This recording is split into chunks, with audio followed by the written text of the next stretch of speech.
The afternoon sun beat down on the cracked sidewalks of Pine Grove neighborhood as Andrew made his way home from school. His backpack felt extra heavy today, loaded with textbooks for the upcoming math test. At just 14 years old, Andrew already carried more responsibilities than most kids his age. The shortcuts through Oakwood Park usually saved him 15 minutes, time he desperately needed before starting his shift at Wilson's Grocery at 4 o'clock. Andrew's mom had been working double shifts at the hospital as a cleaning lady since his dad left 3 years ago. Every dollar Andrew earned bagging groceries went straight toward their rent and bills. "Better hurry," Andrew muttered to himself, checking the one watch on his wrist, a hand-me-down from his grandfather. The watch was too big for his slender wrist, but he treasured it all the same. As he jogged along the park's winding path, something caught his attention near the old fountain. An elderly white man in a wheelchair was struggling to move over a section of broken pavement. The man's expensive-looking suit and polished shoes stood out in this part of town. He looked frustrated, repeatedly trying to force his wheelchair over the uneven ground. Andrew slowed down. He was already running late, and stopping would mean he might not have time to change into his work uniform. But something in the old man's expression, a mix of determination and helplessness, made Andrew's decision for him. "Excuse me, sir, do you need some help?" Andrew called out, approaching the man. The elderly gentleman looked up, relief washing over his weathered face. His silver hair was neatly combed, and despite the warm day, he wore a tailored gray suit that had probably cost more than Andrew's mom made in a month. "Oh, thank goodness," the man said, his voice deep and refined. "I seem to be stuck, and to make matters worse, my phone died. I can't call my driver." Andrew noticed the wheelchair was one of those fancy motorized ones, but the small front wheels had gotten caught in a crack where tree roots had pushed up the pavement. "I can help push you over this rough spot," Andrew offered, setting his backpack down. "My name's Andrew, by the way." "Thomas Blackwood," the man replied with a grateful nod. "Pleased to meet you, young man, though I wish it were under different circumstances." Andrew positioned himself behind the wheelchair and carefully guided it over the broken concrete. He was stronger than he looked. Years of helping his mom carry groceries and doing odd jobs around the neighborhood had built up his strength. "There we go, Mr. Blackwood. Where were you trying to go?" Andrew asked once they reached smoother ground. Mr. Blackwood sighed. "I was supposed to meet my driver at the east entrance 30 minutes ago, but I took a detour to enjoy the park and got turned around. Then this happened." He gestured to his wheelchair. "And without my phone, I'm rather stranded." Andrew glanced at his watch again. He was definitely going to be late now. Mr. Wilson was understanding, but Andrew had already been late twice this month when he'd stayed after school for tutoring. "There's a coffee shop just outside the park," Andrew suggested. "You could use their phone to call your driver." Mr. Blackwood's eyes lit up. "That would be wonderful. Would you mind showing me the way? I'd be most grateful." Despite the voice in his head reminding him about his job, Andrew nodded. "Sure thing, Mr. Blackwood. It's not far." As they made their way through the park, Mr. Blackwood asked Andrew about himself. Unlike most adults who just made small talk, the old man seemed genuinely interested in Andrew's answers. "So you're interested in engineering?" Mr. Blackwood asked after Andrew mentioned his school's science fair project, a small solar-powered water filter he'd built from recycled materials. "Yes, sir. I like making things that solve problems," Andrew explained. "My science teacher says I have a knack for it, but the good engineering schools cost too much money." Mr. Blackwood nodded thoughtfully. "Money shouldn't stand in the way of talent. I started my tech company with nothing but a good idea and determination." Andrew's eyes widened. "You owned a tech company?" "Founded and built it from the ground up," Mr. Blackwood said proudly. "Sold it 5 years ago, before my health started giving me trouble." They reached the coffee shop, a small place called Morning Brew. The smell of fresh coffee and pastries wafted out as Andrew held the door open for Mr. Blackwood's wheelchair.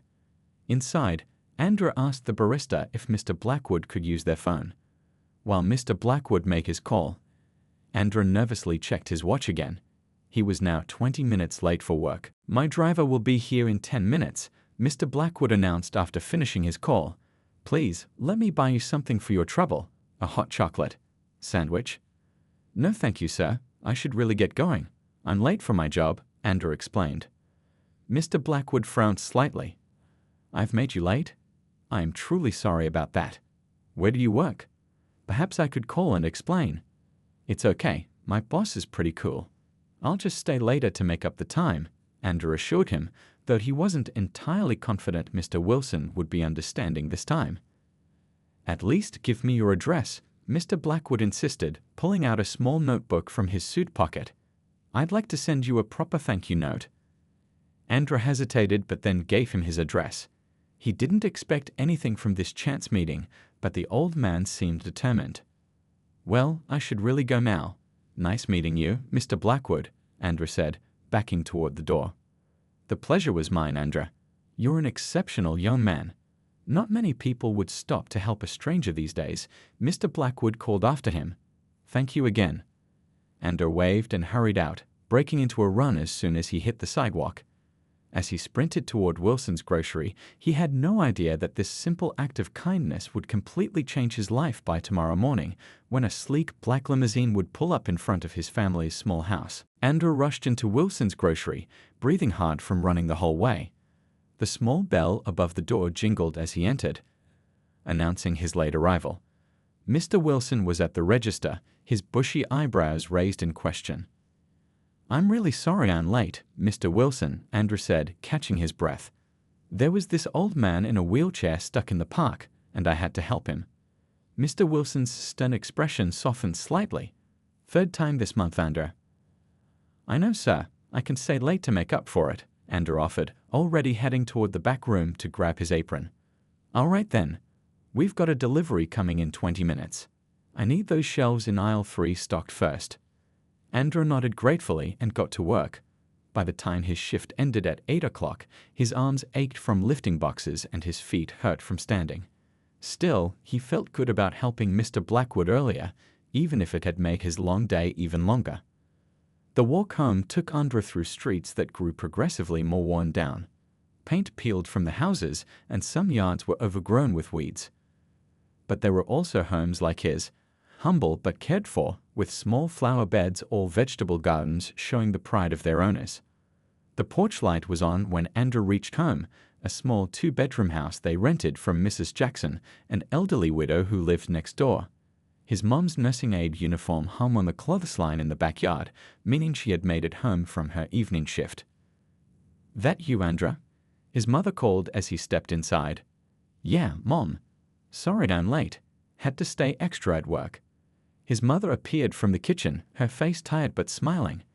At 35, Loretta looked older than her years, with strands of gray already appearing in her dark hair. She worked days cleaning at the hospital and evenings as a home health aide for elderly patients. There's some stew left on the stove, she said, wiping her hands on a dish towel. How was school? Andrew grabbed a bowl and filled it with the stew, mostly potatoes and carrots with a little meat, stretched to last several meals. As he ate at their small kitchen table, he told his mom about his day, ending with the story of helping Mr. Blackwood. That was good of you, his mother said, pride in her voice. Your grandpa always said kindness costs nothing but means everything. Mr. Blackwood seemed really rich, Mom. He was wearing this fancy suit, and he used to own a tech company. He asked for our address to send a thank you note. His mother's expression turned cautious. You gave our address to a stranger. He was just an old man in a wheelchair, Mom. He couldn't even get over a bump in the sidewalk without help, Andrew explained. Besides, he seemed really nice. His mother sighed. Well, what's done is done. Just be careful, Andrew. Not everyone has good intentions. After dinner, Andrew tackled his homework at the wobbly kitchen table. Math problems swam before his tired eyes as he worked through equations. His dream of becoming an engineer seemed so distant sometimes, especially on nights like this when exhaustion made everything harder. Around 10 o'clock, he finally closed his textbooks.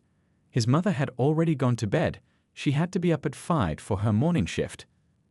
Andrew checked that the doors were locked, a habit he'd developed since taking on the man-of-the-house role after his father left. The next morning came too quickly. Andrew's alarm buzzed at 6:30, and he dragged himself out of bed. His mother had already left for work, but she'd made oatmeal that sat covered on the stove. A note beside it read, "Have a good day. Love you, Mom. Andrew ate quickly, got dressed in his school clothes, jeans with no holes, and his least faded t-shirt, and packed his backpack. Just as he was about to leave, his phone buzzed with a text from his mother. Mrs. Peterson cancelled her appointment. Coming home early. See you after school. He smiled, grateful his mum would get a rare afternoon off. Maybe they could watch that movie they'd been talking about. Just as Andrew was locking the front door, he heard an unfamiliar sound, the purr of a luxury car engine. Curious, he turned around and froze mid-step. A long black limousine had pulled up in front of his house. The car was so out of place on their street that neighbors were already peeking through windows. Mrs. Jackson had even come onto her porch, arms folded across her chest as she stared suspiciously at the vehicle. The driver's door opened and a tall man in a black uniform and cap stepped out. He walked around to the passenger door and opened it. A moment later, the mechanical whir of a ramp deploying broke the morning silence. Mr. Blackwood appeared, sitting regally in his motorized wheelchair as it descended the ramp. He was dressed in another expensive suit, this one navy blue with a silver tie-pin catching the morning sunlight. Andrew stood rooted to his spot, his backpack hanging limply from one hand. This couldn't be happening. Mr. Blackwood spotted him and smiled, steering his wheelchair toward Andrew's front steps. "Good morning, young man," he called out. "I hope I haven't caught you at a bad time." Andrew found his voice. I was just leaving for school, Mr. Blackwood." Education. Very important." Mr. Blackwood nodded approvingly. "I won't keep you long. I merely wanted to thank you properly for your assistance yesterday and perhaps speak with your parents if possible." "My mom's at work, but she's coming home early today," Andrew said, still stunned by the limousine and Mr. Blackwood's appearance at his door. Mrs. Jackson had moved closer, her protective instincts clearly activated. "Everything okay, Andrew?" she called from her yard. "Yes, ma'am," Andrew called back. "This is Mr. Blackwood. I helped him in the park yesterday when his wheelchair got stuck." Mr. Blackwood tipped his head politely toward Mrs. Jackson. "Good morning, madam. I assure you my intentions are honorable. Young Andrew here did me a great service, and I wish to repay his kindness." Mrs. Jackson didn't look entirely convinced but retreated slightly. Andrew checked his watch. "I'm going to be late for school, Mr. Blackwood." "Then we shall continue this conversation later," Mr. Blackwood said. "Perhaps my driver could give you a ride to school? And if you wouldn't mind, I'd like to wait here for your mother's return. I have a proposition that may interest your family greatly." Andrew stood frozen for a moment, looking from his watch to the limousine and back again. A ride to school in that car would definitely turn heads. I don't know," he stammered. Mr. Blackwood smiled kindly. "It's completely your choice, son, but I promise you won't be late for school if my driver takes you." The thought of arriving on time without having to run the whole way was tempting. Plus, if Mr. Blackwood was planning to wait for his mom anyway, maybe it was better if Andrew knew what was happening. "Okay," Andrew finally decided. "Thank you, Mr. Blackwood." The driver, a tall man with a neat mustache, opened the back door of the limousine. Andrew had never been inside such a fancy car before. The seats were made of soft leather, and there was even a small television screen and a mini fridge. "Make yourself comfortable," Mr. Blackwood said as the driver secured his wheelchair in the specially modified section of the limousine. "Franklin is an excellent driver. He'll have you at school in no time." The ride to Westbrook High took less than 10 minutes in the limousine, but it felt like the longest and shortest drive of Andrew's life. Students stared open-mouthed as the black car pulled up to the school entrance. Andrew felt his face grow hot with embarrassment, but also couldn't help feeling a tiny bit special. "Thank you for the ride," Andrew said, grabbing his backpack. "My pleasure," Mr. Blackwood replied. "I'll see you this afternoon. I look forward to meeting your mother." All through his morning classes, Andrew couldn't focus. His mind kept wandering back to the limousine and Mr. Blackwood. What kind of proposition did the old man have? Why would a millionaire be interested in his family? By lunchtime, the story of Andrew's limousine arrival had spread through the school, and classmates who normally didn't give him a second glance were suddenly asking questions. "It's not a big deal," Andrew told his friend Dean as they sat in the cafeteria. "I just helped this old guy yesterday when his wheelchair got stuck, and now he wants to thank my mom or something." Dean raised his eyebrows. Man, rich people are something else. Normal folks would just say thank you and move on. Andra shrugged. Yeah, I don't know what he wants. Kinda worried about it, to be honest. When the final bell rang, Andra hurried out of school, half expecting to see the limousine waiting. Instead, he took his usual route home, his mind racing with possibilities. What if Mr. Blackwood was still there? What had he and his mom talked about? As soon as he turned onto his street, he knew something was up. The black limousine was still parked in front of his house. Several neighbors were pretending to do yard work or check their mail, all while stealing glances at the luxury vehicle. Andra quickened his pace. When he reached his front door, he took a deep breath before entering. "Mom?" he called out. In the living room, Andra, his mother's voice answered, sounding strange, like she'd been crying or laughing. He couldn't tell which. Andra walked into their small living room and stopped short. His mother sat on their worn sofa, her eyes red-rimmed but bright. Mr. Blackwood's wheelchair was positioned across from her, and between them on the coffee table sat a plate of Mom's special occasion cookies and 2 cups of tea. "There he is," Mr. Blackwood said warmly. "How was school, young man?" "Fine," Andra said automatically, looking questioningly at his mother. "Everything okay, Mom?" His mother nodded, dabbing at her eyes with a tissue. "Everything's wonderful, baby. Mr. Blackwood has been telling me about. Well, why don't you let him explain?" Andra set his backpack down and perched on the arm of the sofa next to his mom. His heart was beating fast.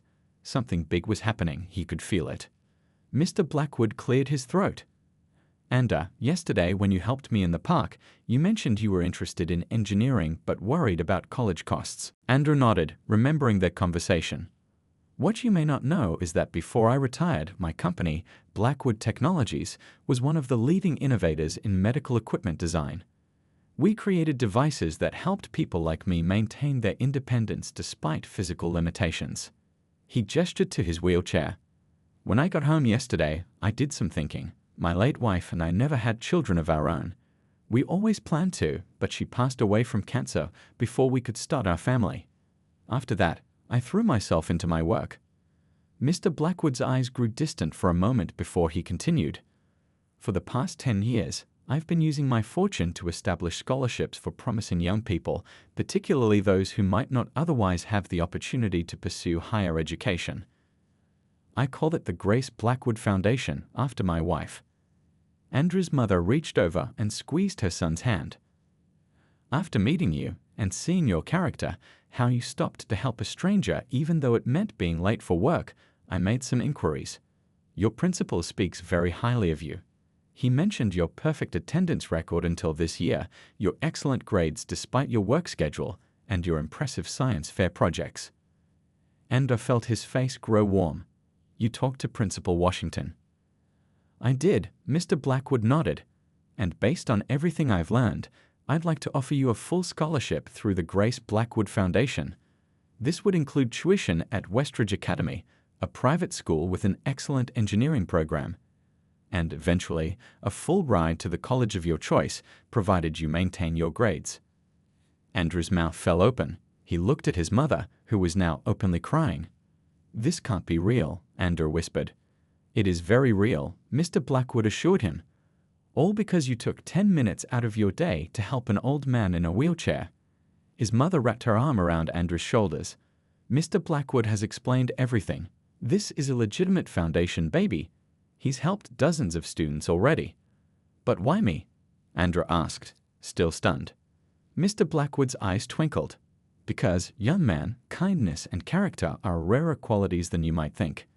And in my experience, they're the true predictors of success, more than test scores or pedigrees. You have both in abundance." Andrew looked around their small living room, at his tired but beaming mother, at the distinguished old man in the wheelchair, and felt his whole world tilting on its axis. "There's just one condition," Mr. Blackwood added with a serious expression. "Someday, when you're successful and established, I expect you to help someone else. Keep the cycle going." 2 weeks flew by in a whirlwind of paperwork, shopping trips, and preparations. Andrew still couldn't believe how quickly his life had changed. Each morning, he woke up thinking it might all have been a dream, only to remember that it was actually happening. "You sure you got everything?" his mother asked, straightening his tie for the third time. Today was his first day at Westridge Academy, and they were both nervous. Andrew nodded, tugging at the collar of his new uniform, navy blue blazer with the school's crest, crisp white shirt, and gray pants. The outfit had cost more than all his previous clothes combined, but Mr. Blackwood's foundation had covered everything, right down to the shiny black shoes that still felt stiff on his feet. "You look so handsome," his mother said, her eyes growing misty. "Your grandpa would be so proud." A car horn humped outside, not the limousine this time, but a silver sedan. Mr. Blackwood had arranged for a car service to take Andrew to and from school each day, at least until they figured out the bus routes. "That's my ride," Andrew said, giving his mom a quick hug. "See you after school." The drive to Westridge Academy took almost 30 minutes, crossing from Andrew's working-class neighborhood into the wealthy part of town, where big houses sat back from the road behind tall trees. When they pulled up to the school gates, Andrew's stomach clenched with nerves. Westridge Academy looked like something from a movie: red brick buildings with white columns, a sprawling green lawn, and students in matching uniforms walking purposefully along stone pathways. Andrew had visited once before with Mr. Blackwood for the entrance interview, but it felt different now that he was actually a student. "Good luck, sir," the driver said as Andrew stepped out of the car. Andrew nodded his thanks and took a deep breath. He could do this. He had earned his place here. The morning passed in a blur of new faces, confusing hallways, and different classroom rules. Everything at Westridge was more formal than his old school. Teachers were addressed as sir or ma'am. Students raised their hands and stood to answer questions, and the classrooms had smart boards and laptop docking stations at every desk. By lunchtime, Andrew felt completely out of place. He sat alone at a corner table in the dining hall, not cafeteria, as he'd been gently corrected, picking at his food and trying not to stare at the other students. They'd all seemed to know each other, laughing and talking in groups. Many had the easy confidence that came from never having to worry about money or fitting in. "Is this seat taken?" a voice asked. Andrew looked up to see a boy about his age with glasses and curly hair, holding a lunch tray. "No, go ahead," Andrew said, surprised. "I'm David," the boy said, sitting down. "You're new, right? I saw you in Mr. Patterson's physics class." "Yeah, I'm Andrew. Just started today." David nodded. "Thought so. Don't worry about getting lost. This place is confusing at first, but you'll figure it out. Took me a whole semester when I transferred last year." Andrew felt a small weight lift from his shoulders. "Thanks. It's pretty different from my old school." "Where did you go before?" David asked between bites of his sandwich. "Westbrook High." David's eyebrows rose slightly. "Public school. How'd you end up here?" Andrew hesitated. He wasn't sure how much to share about Mr. Blackwood and the scholarship. Would people think he didn't belong if they knew he couldn't afford the tuition? "I got a scholarship," he said finally, "from the Grace Blackwood Foundation." David's eyes widened, seriously. "Thomas Blackwood. The tech guy? That's major. Those scholarships are super competitive." Andrew felt a flush of pride. "You know about the foundation." "Everyone in the tech world knows about Blackwood," David said. "My dad works in software development. He says Thomas Blackwood was a genius, revolutionized adaptive technology for people with disabilities." The afternoon classes went better. In physics, Andrew's favorite subject, he actually knew most of the answers, though he was still too shy to raise his hand. The teacher, Mr. Patterson, noticed anyway and called on him. "Our new student hasn't contributed yet," he said, looking directly at Andrew. "Perhaps you'd like to explain how we might calculate the acceleration in this problem." Andrew's heart raced, but he stood as he'd seen the other students do. "You use Newton's second law, sir. Force equals mass times acceleration, so acceleration equals force divided by mass." Mr. Patterson nodded approvingly. "Precisely. And can you tell us the units we'd expect for our answer?" "Meters per second squared," Andrew replied without hesitation. "Excellent. It seems Westridge has gained a promising physicist." A few students glanced back at Andrew with new interest, and David gave him a thumbs up from across the room. By the end of the day, Andrew was exhausted but less overwhelmed. As he waited for his car outside, David joined him. "How was your first day?" David asked. "Better than I expected," Andrew admitted. "Still feels weird though, like I'm pretending to be someone else. David shrugged. That feeling goes away eventually. Hey, we have a robotics club that meets on Wednesdays. You should come. Based on that physics class, you'd probably be good at it. Before Andrew could answer, a sleek black car pulled up, not his usual sedan. The window rolled down to reveal Mr. Blackwood himself. Good afternoon, Andrew. I thought I'd come check how your first day went. David's jaw dropped. That's Thomas Blackwood, he whispered. Andrew couldn't help smiling. Hey, Mr. Blackwood. It went pretty good, actually. He turned to David. This is David. He's in my physics class. Mr. Blackwood extended his hand from the car window. Pleased to meet you, young man. Any friend of Andrew's is welcome. Would you like a ride home? David stared at the offered hand for a moment before shaking it. No, thank you, sir. My mom's picking me up. But it's an honor to meet you. As Andrew climbed into the car, he caught David's expression, a mixture of surprise and newfound respect. For the first time that day, Andrew felt like maybe he did belong at Westridge after all. Not because of his uniform or his scholarship, but because someone like Thomas Blackwood believed in him. So, Mr. Blackwood said as they pulled away from the school, "Tell me everything." 6 months flew by, and spring arrived with bright green buds on the trees around Westridge Academy. Andrew no longer felt like an outsider as he walked through the grand entrance each morning. The uniform that had once felt so stiff and formal now wore comfortably on his shoulders, like it belonged there. You coming to robotics club today? David asked, falling into step beside Andrew as they left physics class. In the months since they'd met, David had become Andrew's closest friend at Westridge. Definitely, Andrew replied. I finished the coding for our navigation system last night. I think it's going to work this time. The robotics team had been building a search and rescue robot for the state competition, and Andrew had taken the lead on programming its movement algorithms. Mr. Patterson, their physics teacher, who also ran the robotics club, had been impressed with Andrew's natural talent for engineering and had encouraged him to take on more challenging projects. Patterson says if we win states, we might qualify for nationals in Chicago, David said excitedly. I've never been to Chicago, have you? Andrew shook his head. Before meeting Mr. Blackwood, he had barely traveled outside their city. His mom had never had the money for vacations, and before the scholarship, college visits to distant cities had seemed like impossible dreams. Speaking of his mom, things had changed for her too.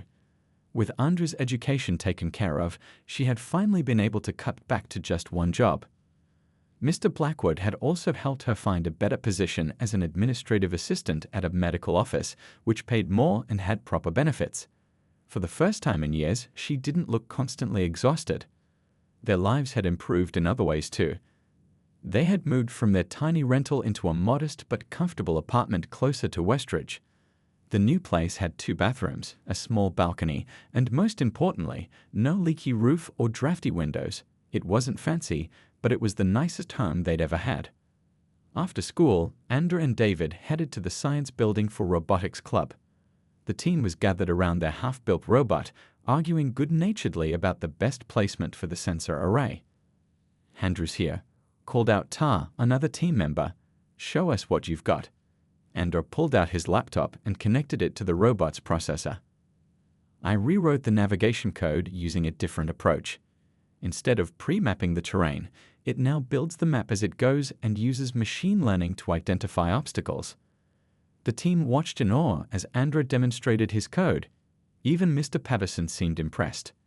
This is university-level work, Andrew, the teacher said, studying the code on the screen. Where did you learn to program like this? Andrew smiled, thinking of the late nights spent reading programming books and watching online tutorials. Mr. Blackwood introduced me to some engineers from his old company. They've been mentoring me once a week. What Andrew didn't mention was how those mentoring sessions had become the highlight of his week. Every Friday afternoon, he would visit Blackwood Technologies Research Lab, where retired engineers volunteered their time to work with promising students. They treated Andrew like a colleague rather than a kid, challenging his ideas and pushing him to solve problems creatively. After robotics club, Andrew found a familiar black car waiting for him outside. Instead of the usual driver, Mr. Blackwood himself was there, his wheelchair positioned by the open passenger door. I thought I'd surprise you, the older man said, his eyes crinkling with a smile. How was your day? Andrew climbed into the car, excitement bubbling up. Great. The robotics team really liked my navigation system. Mr. Patterson thinks we have a shot at winning the state competition. As the car pulled away from school, Mr. Blackwood listened attentively while Andrew explained his programming solution, nodding at all the right moments. I'm proud of you, Mr. Blackwood said when Andrew finished. Not just for your technical achievements, though those are impressive. I'm proud of how you've adapted to all these changes without losing yourself in the process. Andrew looked out the window thoughtfully. It hasn't always been easy. Sometimes I still feel caught between two worlds. That's natural, Mr. Blackwood replied. But remember, you don't have to choose. Your experiences in both worlds give you a perspective that most of your classmates don't have. The car turned onto a familiar street, but instead of heading toward Andrew's apartment, they'd pulled up in front of his old neighborhood grocery store, Wilson's, where he used to work. Why are we stopping here? Andrew asked, surprised. Mr. Blackwood's expression turned serious. I have a question for you, Andrew. Do you ever think about your old neighborhood? The people there? Andrew nodded slowly. All the time. Especially my friend Dion and the other kids from my old school. They didn't get the same chance I did. And if you could help them, would you? Of course, Andrew said without hesitation. But how? I'm just a student. Mr. Blackwood smiled. For now, yes. But you have knowledge and skills that could benefit others. What if you started a weekend program teaching basic coding and electronics to kids from your old neighborhood? The foundation could provide the computers and equipment. Andrew's eyes widened as the idea took shape in his mind. He thought about the local community center where he used to play basketball. It had an unused computer room with outdated machines. We could fix up the computer lab at the community center, he said, thoughts racing ahead. Maybe some of the robotics team would help tutor too. David's always talking about wanting to do more community service for his college applications. Exactly, Mr. Blackwood nodded. You see, Andrew, this was always the next step in my plan. The scholarship wasn't just about giving you opportunities. It was about creating a bridge between worlds that rarely connect. As they sat in the car outside the grocery store where Andrew had once bagged items after school, a vision of the future began to form. He could still remember how it felt to think college was an impossible dream. How many other kids in his old neighborhood felt that same hopelessness? When can we start? Andrew asked, newfound purpose burning in his chest. Mr. Blackwood smiled. I thought you might say that. I've already spoken with the community center director. They're expecting us this weekend. The community center buzzed with excitement on Saturday morning. Andrew stood nervously at the front of the computer lab, watching as kids from his old neighborhood filed in. He recognized many faces. Some were from his former school, others from the apartment complex where he used to live. You sure these old computers will work? Whispered David, who had volunteered to help along with two other members of the robotics team. They will now, Andrew said with pride. He and Mr. Blackwood's engineers had spent the past week fixing up the outdated machines, installing new parts and free coding software. Among the group of 15 kids was his old friend Dion, who gave Andrew a fist bump as he entered. Man, when you said you were starting a computer class, I didn't believe it. Look at you now, all fancy with your blazer. Andrew laughed, relaxing a little. It's not about being fancy, it's about sharing what I've learned. Once everyone was seated, Andrew took a deep breath and began. Hey everyone, some of you know me from before. I used to live just down the street and went to Westbrook High. A few months ago, I got a scholarship to Westridge Academy, where I've been learning about engineering and computer programming. He paused, looking at the curious faces. The thing is, what I'm learning shouldn't just be for kids who go to expensive schools. Technology skills can open doors for anyone. So every Saturday, we're going to meet here to learn coding, electronics, and maybe even build some robots. A boy in the back raised his hand. We're gonna make robots like in the movies. Andrew smiled. Not exactly. But by the end of the summer, I'm hoping we can build a simple robot that can follow a path and avoid obstacles. Who wants to try? Every hand in the room shot up. For the next 3 hours, Andrew and his friends helped the kids create their first simple programs. The room filled with groans of frustration and shouts of triumph as lines of code either failed or suddenly worked. Andrew moved from computer to computer, patiently explaining concepts and fixing errors. Near the end of the session, Mr. Blackwood arrived, his wheelchair humming quietly as he entered the lab. The kids fell silent, watching the well-dressed older man with curiosity. "Don't mind me," he said warmly. "I just wanted to see how our future engineers are doing." Andrew introduced Mr. Blackwood to the group. "This is the man who made all this possible. He believes that everyone deserves a chance to learn, regardless of where they come from." As the session wrapped up and the kids left with homework assignments, Dean hummed back, "This is really cool, Andrew. You know, some of the younger kids in the neighborhood already look up to you. They're talking about wanting to be engineers now too." Andrew felt a warmth spread through his chest. "Really?" "Yeah, you're changing things, man. Like, actually changing things." On the drive home, Mr. Blackwood asked Andrew how he felt about the first session. "It was amazing," Andrew said, his voice full of excitement. "Seeing their faces when their code finally worked, it reminded me of how I felt the first time I built something that actually did what I wanted it to do." Mr. Blackwood nodded. "You're creating a ripple effect, Andrew. Those kids will influence others, who will influence still more people. Never underestimate the power of showing someone what's possible." As they drove past his old apartment building, Andrew looked out the window thoughtfully. The gap between his two worlds felt a little smaller now. He wasn't just a lucky kid who got plucked from one world and dropped into another. He was becoming a bridge between them. 3 years later, a crowd gathered in the brand new technology center that stood where an abandoned building had once been in Andrew's old neighborhood. Sunlight streamed through large windows, illuminating rows of modern computers, 3D printers, and robotics workstations.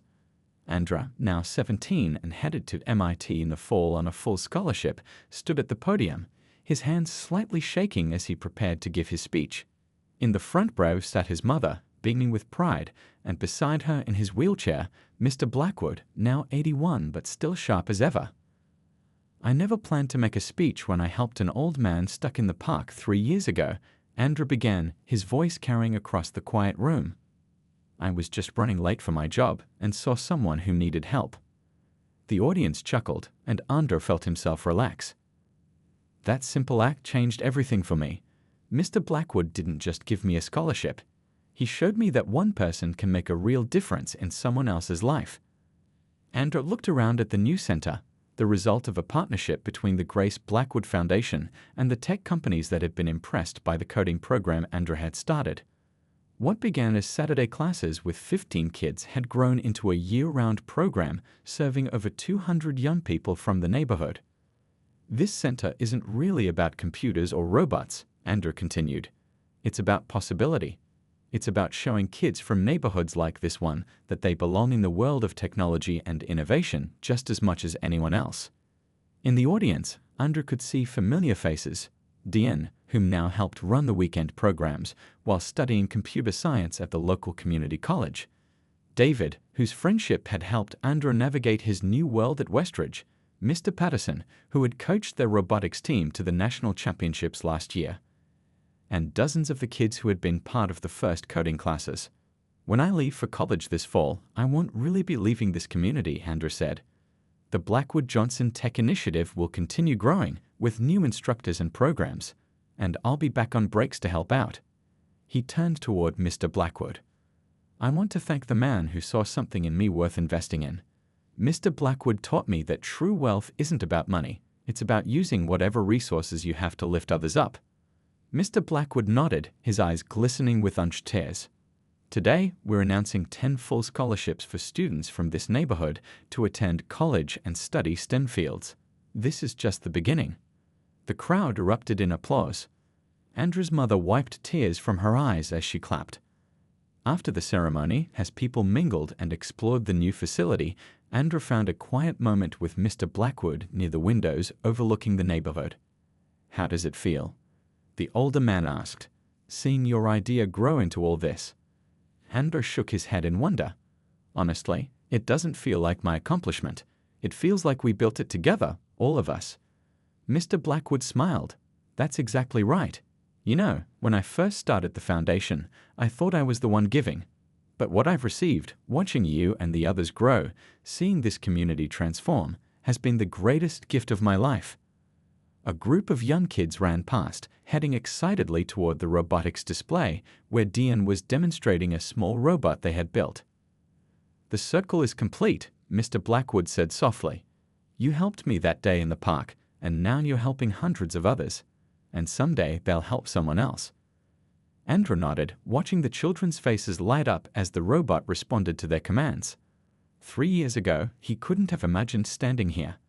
A simple act of kindness had started it all, proof that sometimes the smallest actions can lead to the biggest changes.